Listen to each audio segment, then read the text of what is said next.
4 months. Roman Reigns has been gone for 4 months, and in that time, Solo Sikoa has systematically dismantled everything Roman built, kicked out family members, brought in outsiders, declared himself the tribal chief, and claimed he was operating under some secret MFT mission that was supposedly sanctioned. And if you're not absolutely furious that Roman Reigns just returned to WWE SmackDown to confront Solo Sikoa and we still don't have clear answers about what the hell has been going on, then you haven't been paying attention to the absolute disrespect that's been shown to the greatest championship reign in modern WWE history. The true tribal chief is back, and he just walked into a war zone that used to be his family, his faction, his legacy, and now he has to figure out if Solo Sikoa is a traitor who needs to be destroyed or if there's actually some twisted logic to this MFT mission that changes everything we thought we knew about the bloodline. Let me paint this picture for everyone, because the moment Roman's music hit on SmackDown, the entire wrestling world stopped. Social media exploded. The crowd in the arena lost their minds. Because love him or hate him, Roman Reigns is professional wrestling right now. He's the biggest star. He's the most important character. He held the WWE Championship and Universal Championship for over 1,300 days.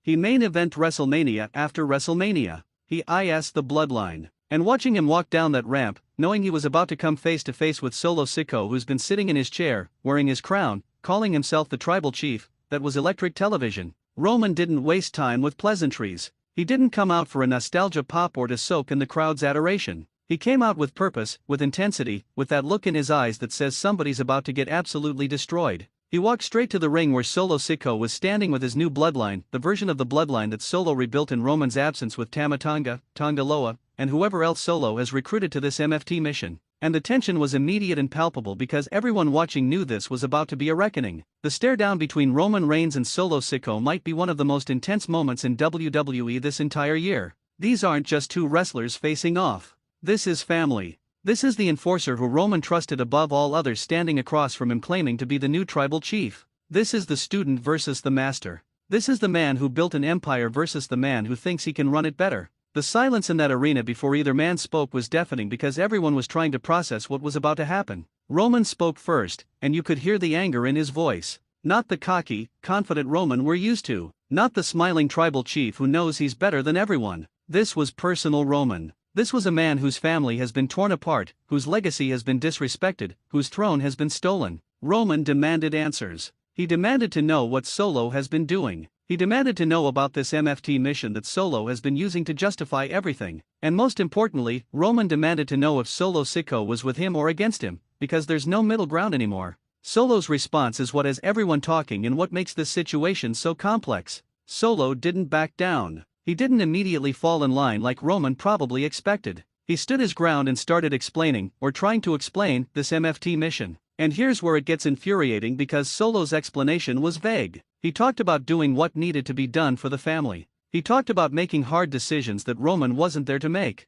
He talked about evolution and growth and all these buzzwords that don't actually explain why he kicked out Jimmy Uso, why he brought in outsiders, why he declared himself tribal chief. But then, and this is the crucial part, Solo said something that made Roman pause. Solo claimed that everything he did was to protect Roman's legacy. That the mission was about ensuring the bloodline would still exist when Roman decided to come back. That removing Jimmy was necessary because Jimmy was weak and would have destroyed everything from the inside. That bringing in Tama Tonga and Tonga Loa was about reinforcing the bloodline with warriors who wouldn't question authority. Solo basically claimed he was being the bad guy so Roman wouldn't have to be when he returned. Now, is that true? Is Solo telling the truth about this mission, or is he just making up justifications after the fact because Roman caught him? That's the question that has everyone divided right now. Because if Solo is telling the truth, if there really was a mission sanctioned by Roman or by the family elders before Roman left, then everything we've been watching for 4 months has been deliberate. Solo wasn't betraying the bloodline, he was saving it through brutal, necessary actions. That would be brilliant long-term storytelling. But if Solo is lying, if he just took advantage of Roman's absence to seize power for himself and is now trying to cover it up with this mission story, then Solo Sikoa is the biggest traitor in bloodline history and needs to be destroyed. And that's the option that most fans probably believe right now because we've seen Solo's actions. We've seen him disrespect family members. We've seen him act like a dictator. It looks like a power grab, and now Solo is trying to weaken it as a mission? That's convenient, isn't it? Roman's face during Solo's explanation was everything. You could see him processing, trying to figure out if his enforcer is being straight with him or playing him. Roman Reigns is many things, but he's not stupid. He built the bloodline. He knows how manipulation works. He knows when people are lying to him. And you could see the wheels turning as he listened to Solo's justification for everything that's happened. The question is, does Roman believe Solo, or is he just buying time while he figures out his next move? The confrontation escalated when Roman started questioning Solo's specific decisions. Why kick out Jimmy? Solo's answer was that Jimmy was always too emotional, too unreliable, too likely to put his feelings above the family. And you know what? That's not entirely wrong. Jimmy has been the emotional one. Jimmy has questioned decisions before. From Solo's perspective, if you're trying to run the bloodline with military precision, Jimmy is a liability.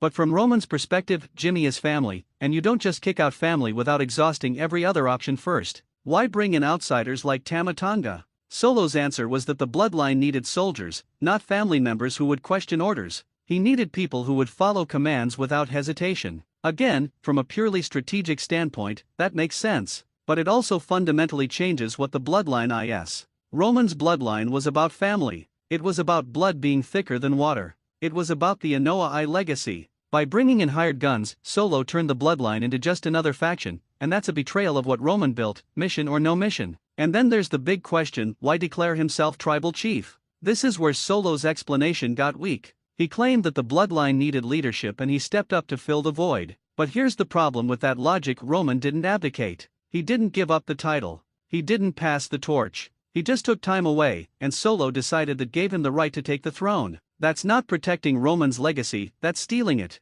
And that's where even fans who might believe some of Solo's mission explanations start to have serious doubts. Roman's response to all of this was measured, and that's what makes it so scary. Old Roman might have immediately attacked. Old Roman might have let his emotions take over. But this Roman, the Roman who's had 4 months away to think and plan and prepare, he's calculating. He told Solo that he's going to investigate this mission. He's going to talk to the family elders. He's going to find out if Solo is telling the truth. And if Solo is lying, if this mission is fake, then Solo is going to face consequences that make his previous beatdowns look like mercy. But then Roman said something that shocked everyone. He said that if Solo is telling the truth about the mission, if everything Solo did really was to protect the bloodline and Roman's legacy, then Roman will acknowledge it. He'll accept that Solo made hard decisions in difficult circumstances. He might even thank Solo for being willing to be the bad guy. That's huge because it means Roman is at least considering the possibility that Solo isn't a traitor, that this really was all part of some master plan. The rest of the new bloodline's reaction during this confrontation was fascinating. Tama Tonga and Tonga Loa stood behind Solo, ready to fight if things got physical, but you could see the uncertainty on their faces. They signed up to be part of the bloodline, but did they sign up to face Roman Reigns? Did they sign up for family warfare? Jacob Fatu, if he was there, looked like he was ready for violence regardless of the politics involved. These are the wild cards in this situation. How loyal are Solo's recruits, and will they actually go to war against Roman Reigns if it comes to that? The elephant in the room during this entire confrontation was Paul Heyman. Where is the wise man? Whose side is he on? Paul has been conspicuously absent during Solo's reign, which suggests he either doesn't approve or he's been ordered to stay away. If Paul Heyman returns and backs Solo's story about the mission, that would lend massive credibility to Solo's claims. But if Paul comes back and exposes Solo as a liar, that's the nail in Solo's coffin. Paul Heyman's testimony is going to be crucial to how this story unfolds. The crowd during this confrontation was divided, and that's what makes this so perfect. Some fans were chanting Roman, Roman, because they want their tribal chief back on top. Other fans were chanting for Solo because they bought into his leadership over the past 4 months. Having a crowd divided between two members of the bloodline facing off is exactly what this story needs. It means both men are seen as legitimate, both have their supporters, and there's no clear right answer to who should be in charge. Here's what makes me angry about this whole situation though. WWE has had 4 months to build to this confrontation, and we're still getting vague answers about this MFT mission. What does MFT even stand for? Mission for the tribal chief? Maintain family tradition? We're getting cryptic explanations instead of clear storytelling, and that's frustrating for fans who've been invested in this storyline for months. At some point, WWE needs to give us concrete answers instead of just teasing and implying things. The confrontation ended without violence, which surprised everyone. Roman and Solo didn't come to blows. There was no massive brawl to close the show. Instead, Roman told Solo he has until next week to prove the mission is real, to provide evidence, to bring receipts that justify everything he's done. And if Solo can't do that, then Roman is taking back everything: his throne, his title, his family, his legacy. That ultimatum sets up next week's SmackDown as must-see television because we're finally going to get answers. But what if Solo can prove it? What if he brings documentation, video evidence, testimonies from family elders that confirm this mission was real and sanctioned? Then what? Does Roman just accept that Solo did what needed to be done? Does he step aside and let Solo continue as tribal chief? Does he acknowledge that maybe Solo's way was better than his way? That would be a massive character development for Roman Reigns to admit that someone else might have improved on what he built. Or what if the truth is somewhere in the middle? What if there was a mission, but Solo perverted it? What if the mission was keep the bloodline together and Solo interpreted that as kick out anyone who disagrees with me? What if the mission had good intentions but Solo's execution was flawed? That's actually the most realistic scenario, that Solo isn't completely lying but he's not completely truthful either. He took a legitimate directive and twisted it to serve his own ambitions. The GUSO factor in all of this is fascinating. G has been thriving as a single star since leaving the bloodline. He's more over than he's ever been. He's finally out of Roman's shadow. But this confrontation between Roman and Solo affects JEY too because that's still his family on both sides. Does G get involved? Does he side with Roman against Solo? Does he stay neutral and focus on his own career? Or does he see this as an opportunity to finally speak his mind to both Roman and Solo about how the bloodline has treated him over the years? And Jimmy USO, who Solo kicked out of the bloodline, he's been waiting for this moment. Jimmy has been vindicated by Roman's return because it proves he was right to question Solo's leadership. But is Jimmy going to be welcomed back into the bloodline, or has Roman changed his perspective on who should be in the family? This confrontation between Roman and Solo has ripple effects for everyone connected to the bloodline story. The WWE Championship implications of Roman's return are huge too. Roman isn't champion anymore. Cody Rhodes is. But you know Roman wants that title back. You know he's looking at Cody as unfinished business. But before Roman can focus on championships, he has to handle this family situation with Solo. He has to either reclaim his position as tribal chief or acknowledge Solo's leadership. He can't move forward until this is resolved. What happens if Solo can't prove the mission exists and Roman decides to destroy him? We're talking about potentially the most violent family warfare in WWE history.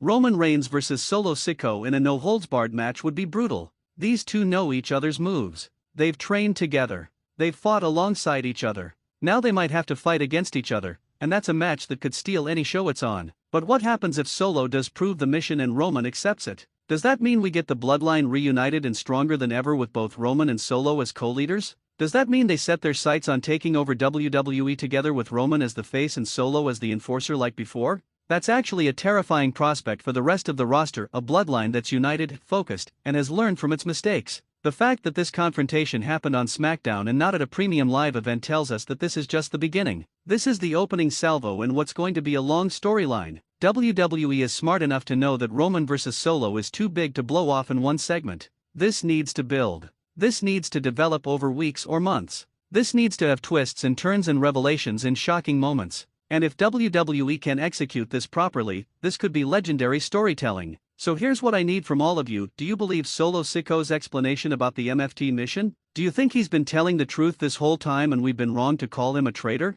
Or do you think Solo is lying and trying to cover his tracks now that Roman is back? What do you think Roman should do with Solo? Destroy him, forgive him, or work with him? And most importantly, what do you think this MFT mission actually is? And who do you think authorized it if it's real? Drop your theories in the comments because this is the biggest story in WWE right now. Hit that like button if you're hyped about Roman Reigns being back. Subscribe to WrestlingNewsCC because we're covering every single development in this Roman vs. Solo saga. Share this video with other Bloodline fans because everyone needs to understand the stakes of this confrontation. The tribal chief has returned, and the bloodline will never be the same. Whether Solo Sikoa is a loyal enforcer who made hard choices or a power-hungry traitor who betrayed his family, we're about to find out. And when the truth comes out, someone's world is going to crumble. Welcome back, Roman Reigns. Let's see if you can put your family back together, or if the bloodline is broken forever.